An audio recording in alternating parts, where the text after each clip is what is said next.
30 years of Sunday morning. We first took to the air in 1979, and the differences between then and now are something to behold.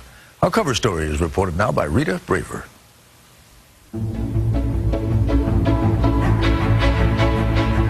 It has been 30 years of transformation, of good times and troubled times. Civil defense authorities had declared a nuclear alert.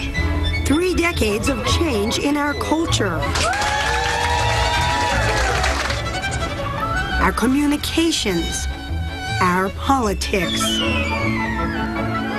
Our enemies have changed too. In 1979, the Cold War was still in full spate, and yet 10 years later, the Soviet Empire began to fall apart, beginning with the collapse of the Berlin Wall. And just 2 years after that, the Soviet Union didn't exist. Neil Ferguson, a Scotsman by birth, teaches history and economics at Harvard. Now, I think for most Americans, the great threat is Islamic terrorism. I think almost certainly. More than 60 Americans are still held hostage in Iran this morning. And it's worth remembering the extent to which 1979 was the year that that properly began to be a threat to the United States with the Iranian Revolution. It's been a time when the whole world seemed to be shifting. China became an economic power.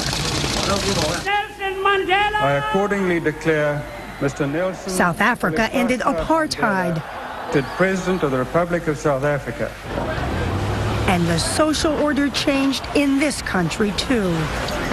It does seem that white men are no longer calling all the shots. Well, you're asking a white man. I know that, and I'm asking you to fess up. Yeah, and I think the answer is yes. I mean, if there's one thing that has profoundly changed since 1979, it's been that women have significantly increased their influence in almost all walks of society. Oh, he got it.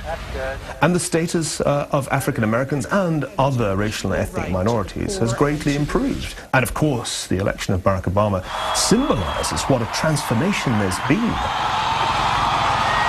I think most people in 1979, if you polled them, will there ever be an African-American president, would have said inconceivable. If you had a way to define the age we've just come through for the last 30 years, what goes through your mind? I think this has been the age of communication more than anything else. 30 years ago, I was probably sitting in a dorm room trying to figure out how to make my IBM Selectric correct the paper I was typing. And today, I'm figuring out how to Twitter off my BlackBerry while I'm using my second BlackBerry to place a conference call. Marian Salzman is a trend spotter for marketing and communications company Euro RSCG Worldwide. She says the past 30 years have not only brought us advances in phones, computers, and other technology, but also in science. The Hubble Space Telescope, awareness of global warming, cloning. Remember Dolly the sheep? Decoding of the human genome, and many medical breakthroughs, including new drugs, antidepressants, cholesterol reducers, and then... I was concerned about possible post-operative side effects like erectile dysfunction, ED. Wasn't Viagra kind of a major discovery over the last 30 years? It was a fountain of youth for a lot of men. It was the great liberator. This blue pill came along, and suddenly men could be boys, or they could be studs, or they could be whatever they wanted to be, right up until their cardiologist told them absolutely not. Like any era, this one had its crazes. The dawn of reality TV, 24-hour cable news, Paris to the right, celebrity culture. We even began using special words and phrases to describe things we started to be, have, and do.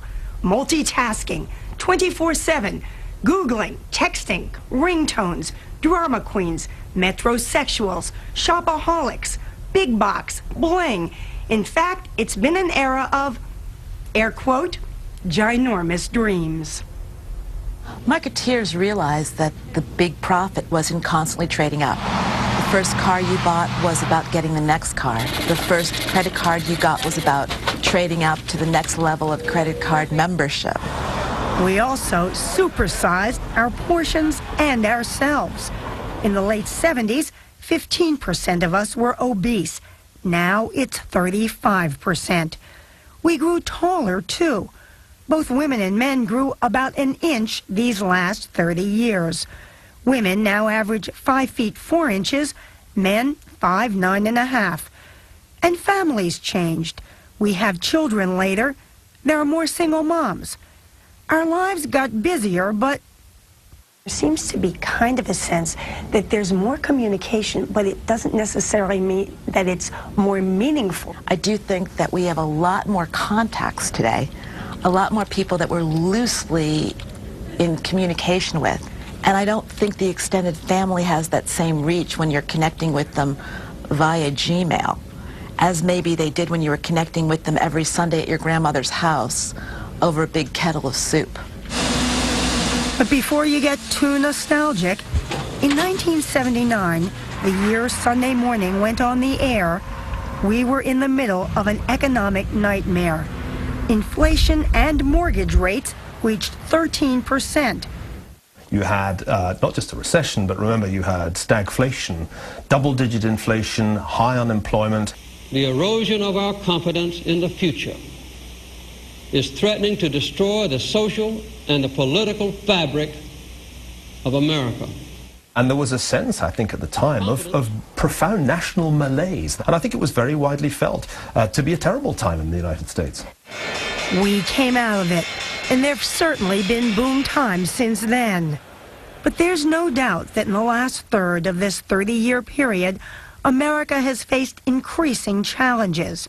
The September 11th attacks, wars in Afghanistan and Iraq, the collapse of the housing and financial markets, the big three automakers in crisis, and a jump in unemployment.